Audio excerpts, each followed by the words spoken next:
Hey, let me ask you this question. Have you ever been around someone and they just lit a fire under you? I'm not talking about you becoming upset. I'm talking about it lit something inside of you that just push you to begin to look at your craft, your career, your job in a different way. That's my next guess. When we talk about just having passion for certain careers, certain pathways. He is that.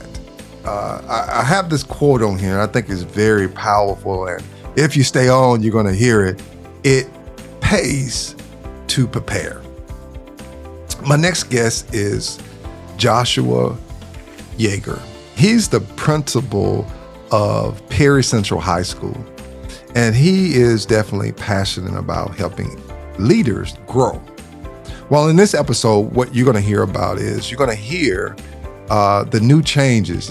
Now, listen, if you're not a Mississippi teacher, educator, whatever, school leader, still stick around because we talk about this whole idea of what does effective leadership look like. And he laid some powerful stuff down. So what we're going to do is just talk about the accountability model in Mississippi and the changes that are going to happen as well. So again, you want to stick around. There's some good stuff here that will get you going in the way and help you to look at your job in a different way. So again, guys, do me a favor, share this with a buddy that's in education because they need to hear it. It's 50 educators from 50 states, the Mississippi edition. All right, y'all be great. Transforming lives. Inspiring stories from educators worldwide. Impact happening worldwide.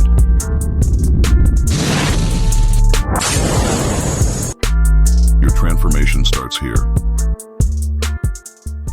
All right, guys, so definitely welcome again to Transforming Lives podcast. This is 50 educators from 50 states, the Mississippi edition. Now, don't get mad at me. I love my state. So whenever I get the opportunity to talk to a fellow leader in Mississippi, it's always a great opportunity. So definitely, I want to welcome on my next guest, Principal Joshua Yeager. Welcome. Well, thank you so much, Tony, for that wonderful introduction. I'm excited to be here, and I applaud you for your efforts and what you're doing by spreading the good news of schooling and leadership and just good everyday common principled principles. All right. Keep on the grind, buddy. Thank you very much, and I appreciate you coming on. And it's like I remember, I can't remember if it was Facebook or it was LinkedIn. I can't remember. It was one of the two. And I saw you. I was like, man, we got to connect. Like we got to connect. And it's like the grind goes, but you figure out like, okay, you got to stop right now, and you got to make this happen. And I'm excited that this is happening right now. Well, you had a busy week. We touched base last weekend, and Monday we called, and you've been wide open. I've been wide open, and so Saturday morning is the only time we had a few minutes to spare. So I'm excited for it. Yeah. Yep. So good. So the unique thing about this is, and I'm still going to ask the question: how is the weather down in South Mississippi? The weather is pleasant today. Sunshine, there's a light breeze. It's almost noontime, so it's always good to have a noonday breeze on a beautiful Saturday in South Mississippi. Absolutely. Absolutely. So I want to jump on into our questions. When we think about leadership, there are many narratives about Mississippi, but uh, you are one that just really struck me in just your energy, your drive to bring a different narrative to Mississippi. And I want to start out by educating the listeners about this whole idea of giving us an overview of raising the bar and what inspired this initiative. Well, Tony, I don't know, probably 14, 15 months ago when the news got out that our accountability would be shifting from the state office that there was going to be a shift. Um, as being a former school leader and going in and consulting, that a lot of times school leaders are hesitant and afraid, not because they can't, it's just because of out of fear of the unknown. Hmm. So I had several individuals in my circle say, Josh, can you kind of help us with this, and can you become this lead person, because there's no way this can happen. There's no way from what I'm hearing. So I was like, you know what, let's do it. So last summer, I began to really work on trying to get the nuts and bolts of what was expected Yeah. to be coming this coming year, and reaching out and working with those state officials who are actually at the table making those decisions. Also embracing teachers on the forefront, realigning master schedules, all Mm. of I have had this past year to implement to try to work through and navigate those issues that we come across. But ultimately, it's all about streamlining collaboration, because at the top, the higher you climb, the smaller your circle is. Wow. Yeah. And one thing that I've noticed is that, school leaders sometimes um, are afraid to ask out and say, "Hey, I don't know this." And you know what? I've been there. I'm sure you've been there. Yeah. We may not want to say, as educators, this is something I don't know, but that is a founding principle of what effective leadership looks like. And it's okay. You don't know what you just don't know. Right. Right. And Right. I didn't know the even how to approach it. So knowing me as geeky as I am, spending lots of hours in my downtime, and when I began to have conversations with school leaders, uh, it kind of lighted that passion for me, Mm. because they just didn't know. Yeah. So it's part of that continuous learning that we all go through. And then school leaders think tank, that's kind of how it started, Yeah. was just those small conversations from K-12 school leadership, from whether they were assistant principals or even central office administrators, and some lead teachers as well. Jumped on board, and so that kind of spearheaded and ignited more engaged collaborative conversation. So it's been a wonderful year, but I'm glad that we're right here at the precipice of putting it all out there and really applying it. So. What is effective leadership? Let's kind of jump into that because I've talked to again all of these leaders, and it's just a resounding. It's just this common theme that's coming through that your your address doesn't dictate your leadership. Effective leadership is it is it, it's a rubric. It's not necessarily a rubric to it, but it is a sound. It is a decisions that you make. It is action. So let's kind of jump into what is effective leadership. What does it look like? What does it sound like? Well, the way you addressed that in your statement was, leadership is not your address. Your address doesn't necessarily pinpoint you as a leader. That is so phenomenal. Very good stuff there.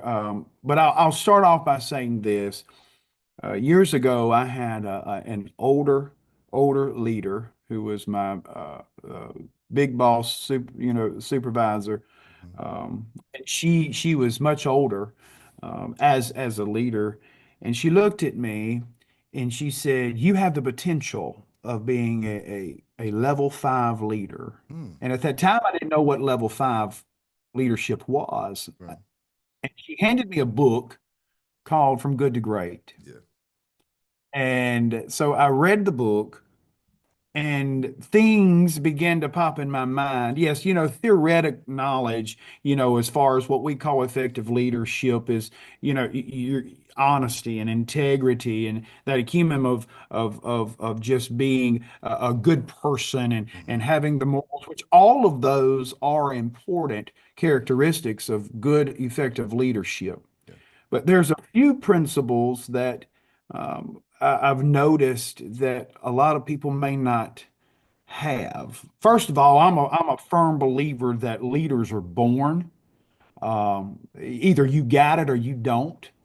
Either you're going to be a leader who sits at the table, or you're going to be a leader who eats at the table. And those are two totally different things, completely different things.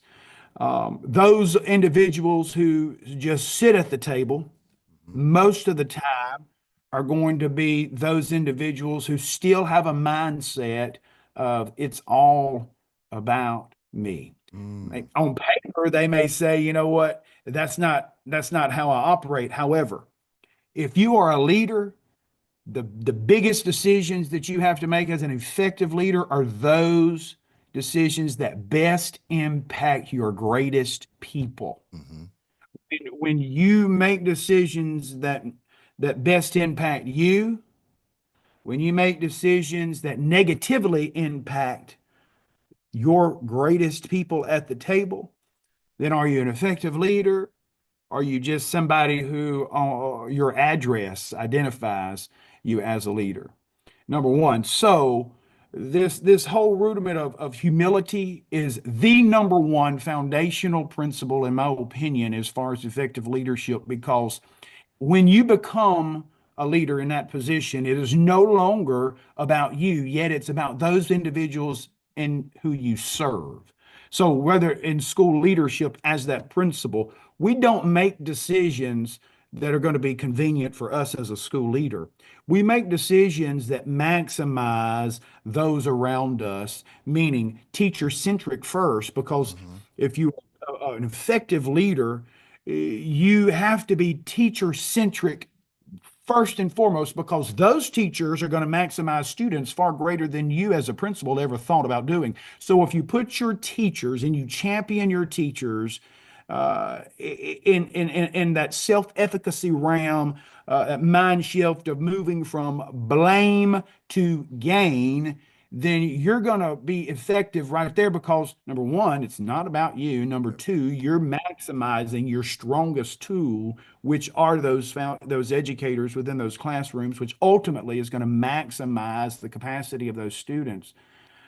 So one would be humility Mhm. and minus me. Hmm. And then two, it's going to be this. We mentioned making decisions that best impact your greatest people. Right. Yes. But making decisions with the worst case scenario always in the top of your mind. Because when you make those decisions with the worst case scenario, number one, you're going to safeguard yourself first. Secondly, you're going to safeguard those who report to you. And third, you're going to safeguard your district or your entity, whether it be in banking and finance, healthcare, whatever it is that you're doing. So instead of making it may sound good, it may look good, it may appear good, but before you make any type of decision that impacts your entity and the people in which you serve, you need to do your due diligence and make sure that your decisions that you make are with the worst case scenario always in mind. That's number two.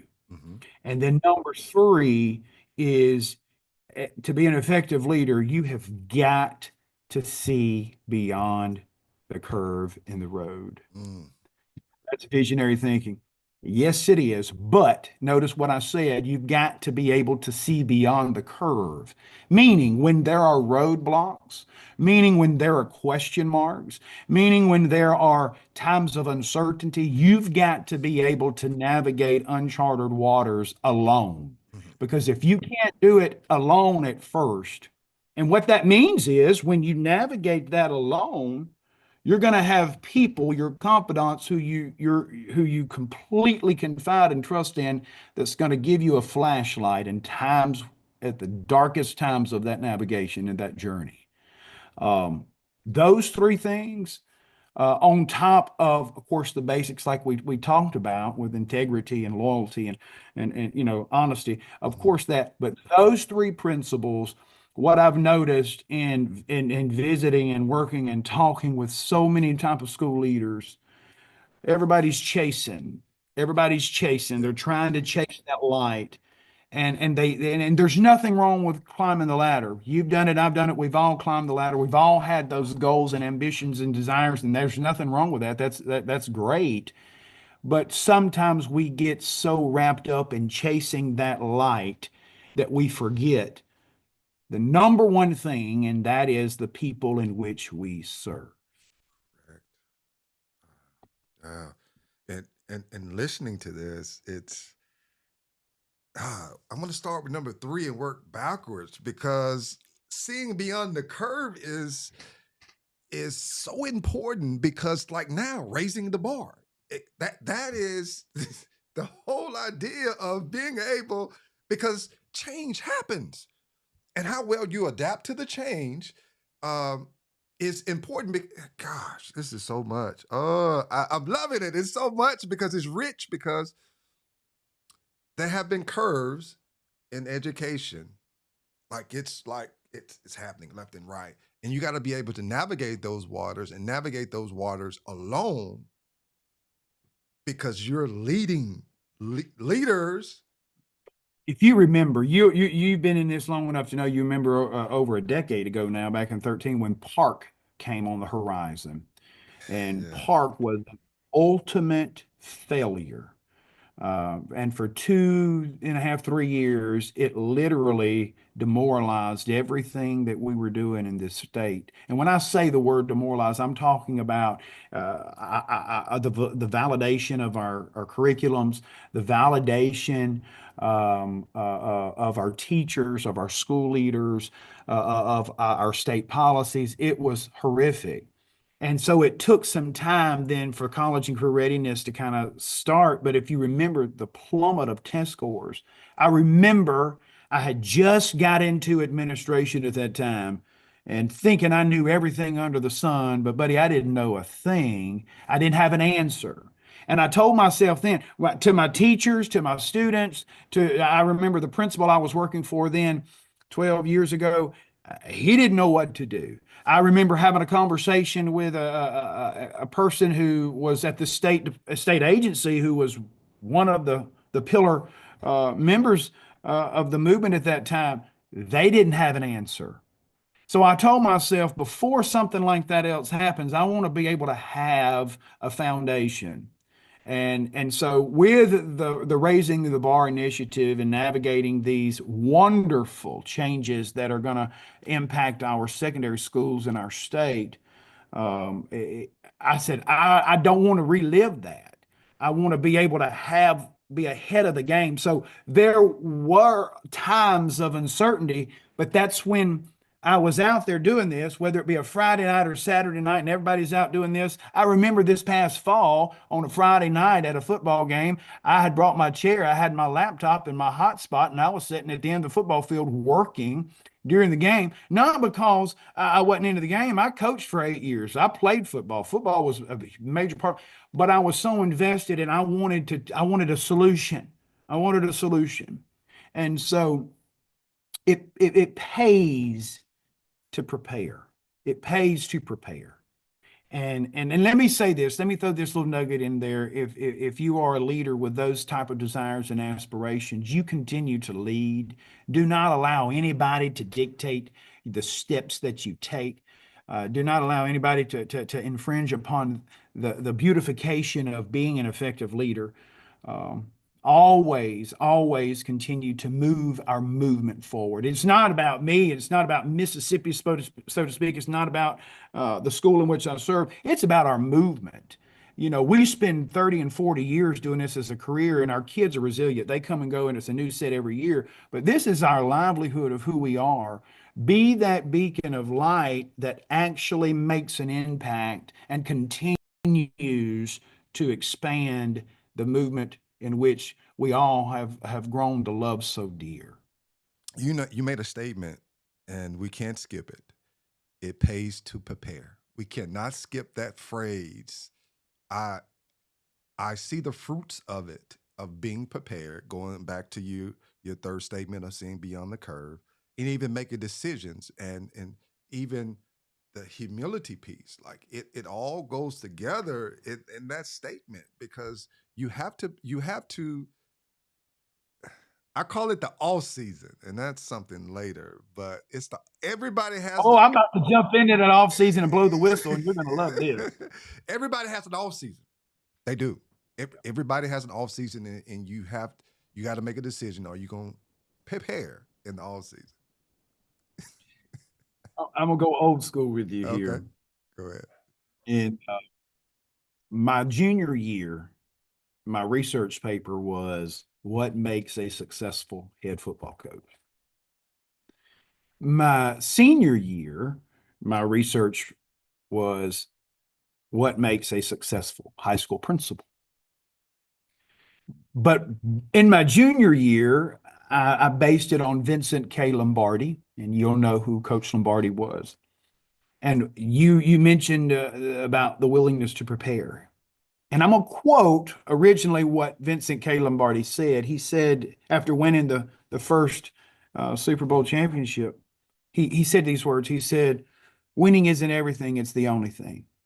He said that Right. on live, on being as interviewing. Right. He said, winning isn't everything, it's the only thing.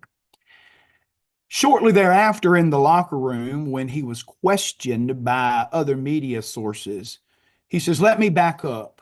He said, I made a mistake. He said, winning isn't everything. It's not the only thing.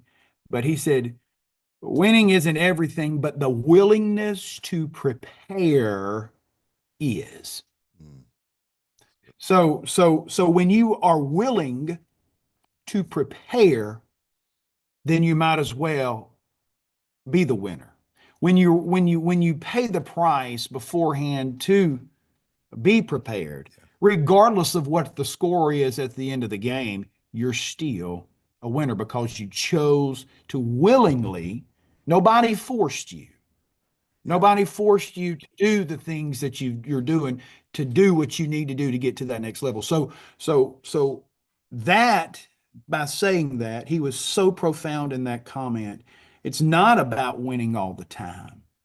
It's about the willingness to prepare. And when you are a continuous learner, you continue to remain humble, you continue to learn and navigate things that people really don't want to navigate. For example, we all know the growth model. We all know how to raise a 3 to a 4. We know proficiency. That's basic stuff. Yeah.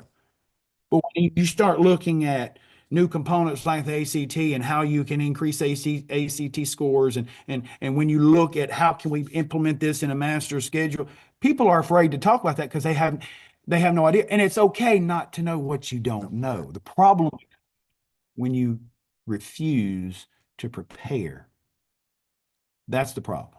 That's good. That's good. And that leads us into our next kind of focus here is, what are the main goals of the 2025-26 accountability? You said accountability revolution.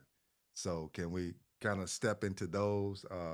I hate to step over the statement you just said about the whole idea of the ACT and how do you align your classes to maximize. Really,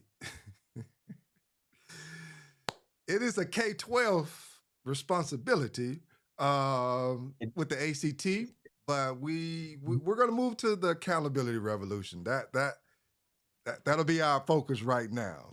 So So in our state, we have, and let me be very clear when I say this, these proposed changes were state board approved February the 20th, which then it was sent to the Federal Department of Ed. They approved it. Then it went straight into what we call the AP review process in our state. Last Friday night, I believe the 14th of March, it closed at 5 p.m. for those of us who were interested to provide feedback. It is planned to present that feedback at the April State Board of Ed meeting. Now, I will say this. My personal professional opinion, it's going to be spot on of what we prepared for, and this is what these new changes entail for us here in Mississippi. Prior to, you had 100 points, which was for acceleration and CCR. Acceleration was basically those individual students in grades 11 and 12 who participated in some type of acceleration course, whether it be advanced placement, dual credit, career industry certifications through CTE, military exams, whatever, it was the acceleration plus any ninth and 10th grader who also took it. But the difference is if they were ninth and 10th and they didn't make a successful score, it didn't negatively impact you as a school. Um, and that same approach still stays the same for the upcoming year, and that's the acceleration component. What has shifted is the removal of the U.S. history exam, which was worth 50 points or 47 and a half if you're an EL school. And they moved those points into a piece called achievement and assessment. And so they took the CCR component and shifted a little bit for the assessment piece. So now you have acceleration, which is 50, you have achievement, which is 50, and then now you have assessment, which is 50. All three of these boxes combined total of 150. All of them are related and tied to the graduation cohort, which is a 200-point box. So in essence, you have now 350 points on the right side of the model, and then you have 600 points, which is ELA math and science and growth, 650 points on the other side of the model. So you've got MAP, which is 650, and then you've got 350, which is basically CCR. But here is the big difference is currently our schools have been focused solely on map progression and map data analysis and having a high number of proficiency, maximizing our growth, all of those movements of bubble kids and so on and so forth. But we never have shifted that mentality towards the ACT because here's one of the, for example, to be a traditional graduate, in years past, you got a full point. Now you're only going to get half a point for a traditional graduate.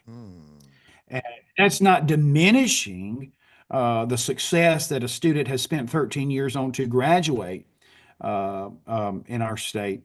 What that is saying instead of just graduating, we want you to go the extra mile. We want you to obtain a certain level on the ACT. We want you to score a certain level on the ACT work key so you can be career ready. We want you to take these number of accelerated courses. Bygone are the days of just getting by. The global competition is huge. And a big shout out to all of us in Mississippi from going from 48th to 30, I think one or two in the nation. We had the number one growth in fourth graders in the country. People can say what they want to about us here in Mississippi, but I'm going to say this.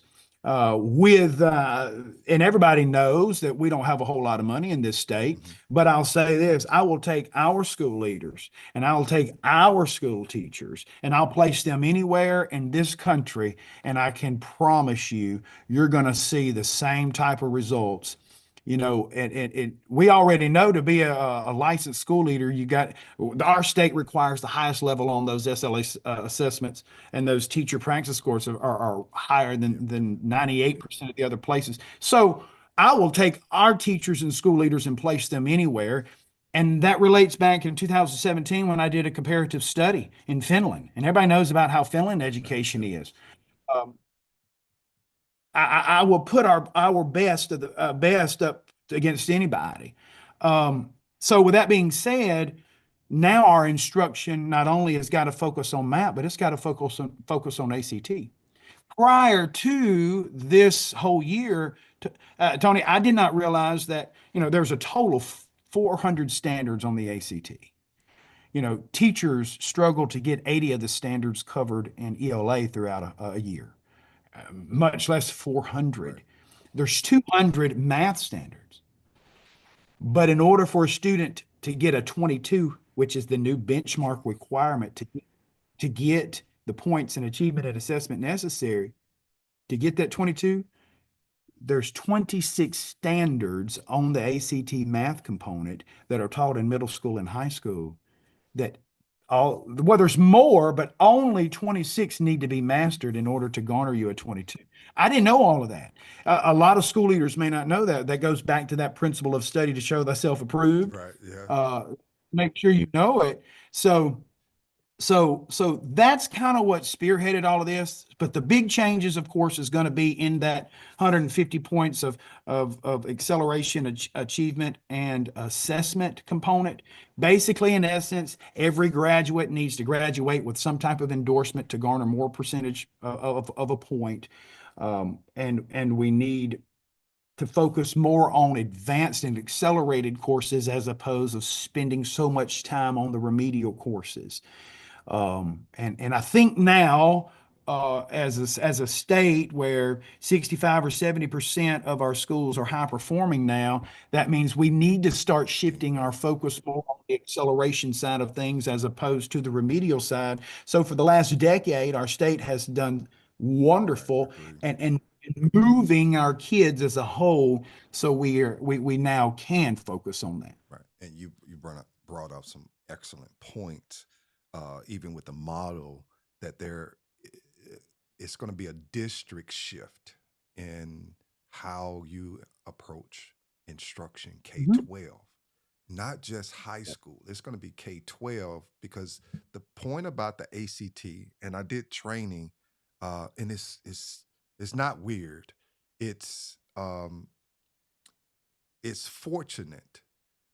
I started consulting in 2015, and I did ACT training, and it was like, okay, I'm doing ACT training, but I had to do what you said. I had to go through and study, and you start to see the changes in the ACT. And one of the components was that they were matching or aligning the ACT with, with the standards. And you start to look at, I start to go down and look through the standards, and you're like, oh my goodness, are we getting to those standards for the ACT? But going back to what you said, you couldn't get to it because you had the map focus. But on the ACT part, you started seeing, well, are the kids getting to complex numbers in math? And you start to see this ripple effect. Okay, are the children going into a remedial class once they get to college? And how do you prepare them and shift them forward? So, oh man, you're so spot on with this. It's like I'm listening, but it's like, oh, like you're seeing that there's going to have to be a think tank.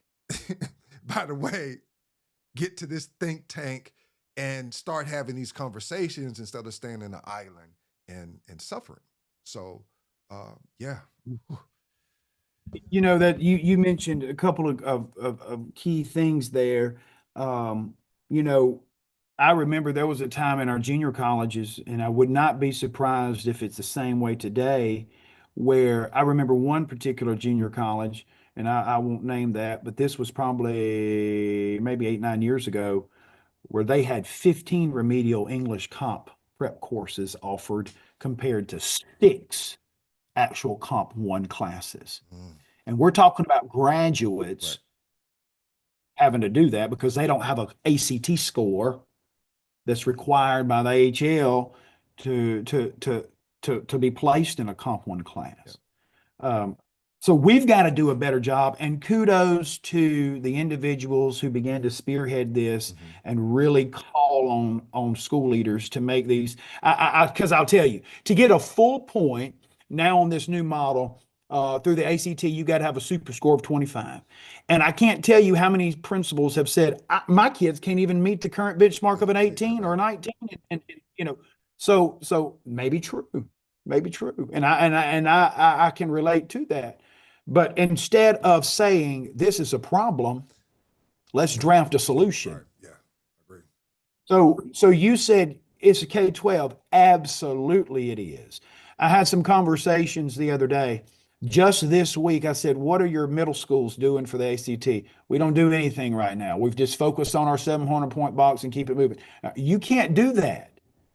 There are so many mid-level standards on the ACT throughout in English and in math and in science and reading. You've got to implement that at the mid-level.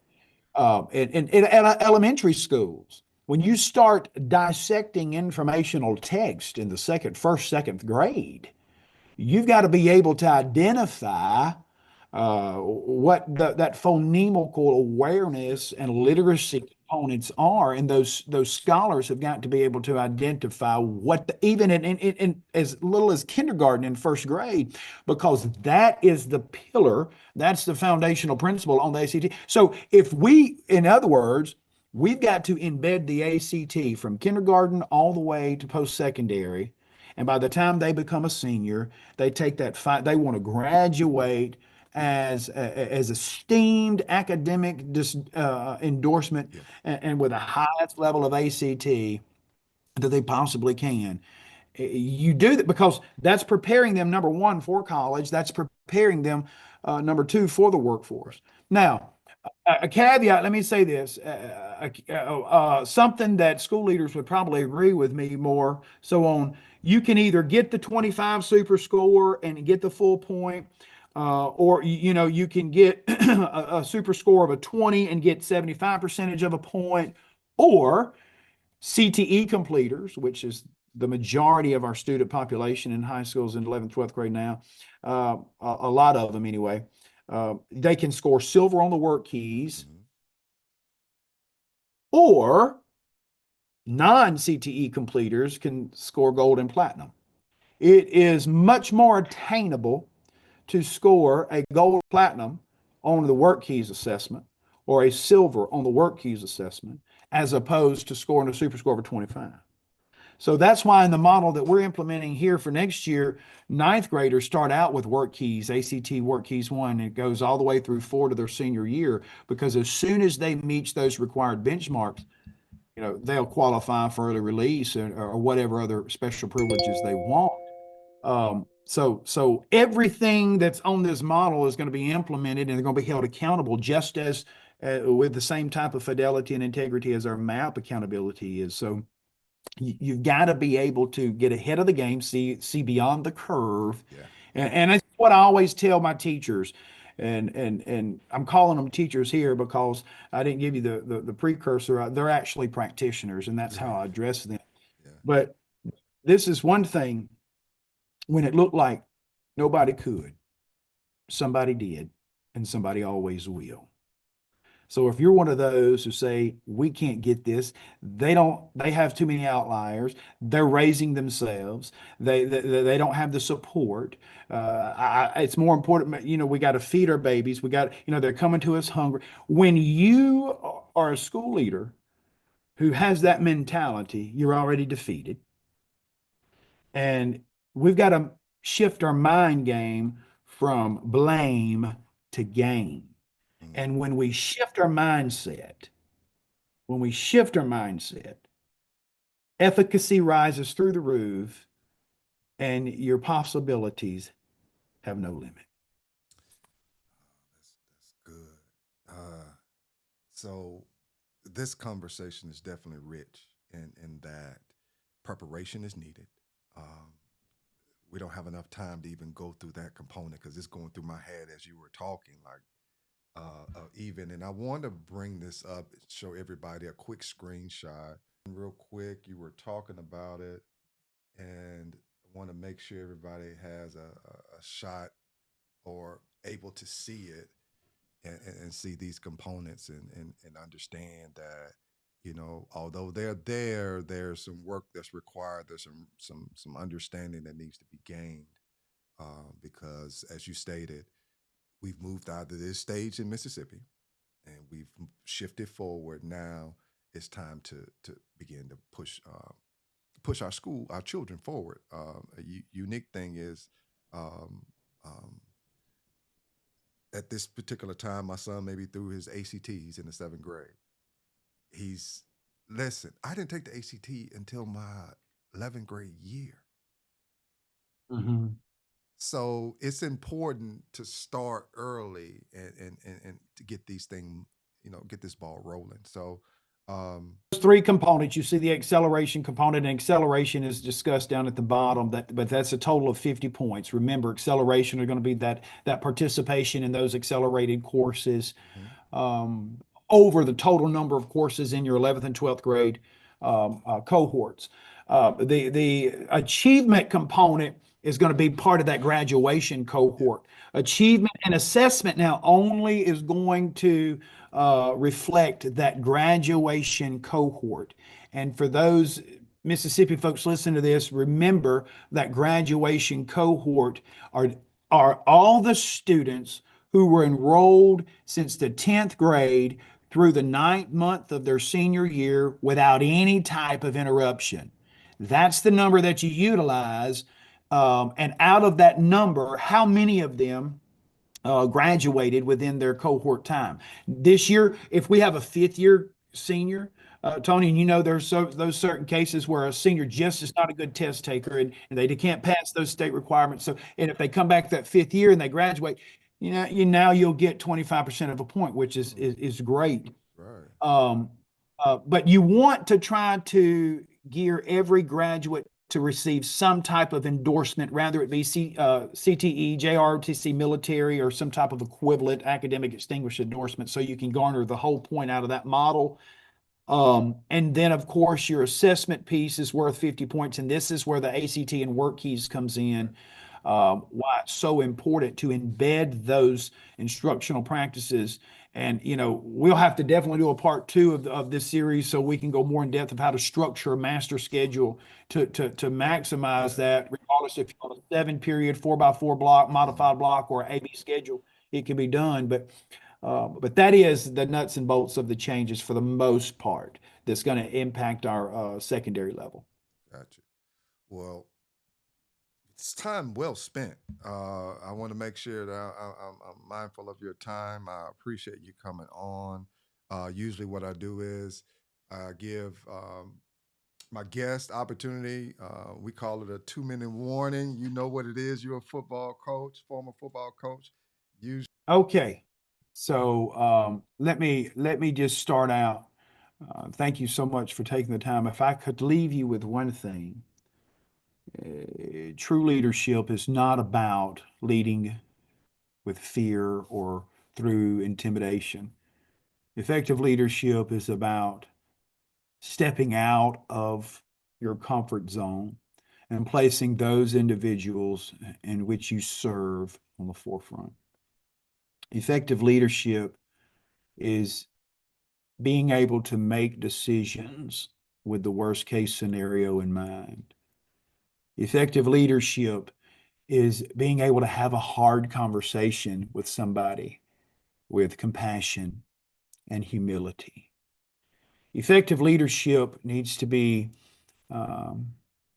endrafted inside of your DNA of who you are, not because it's about us, not because it's about me as the leader, because it's right the opposite.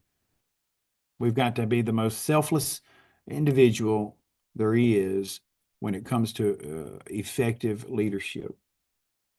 When we pair vision with vulnerability, a lot of times that presents humility.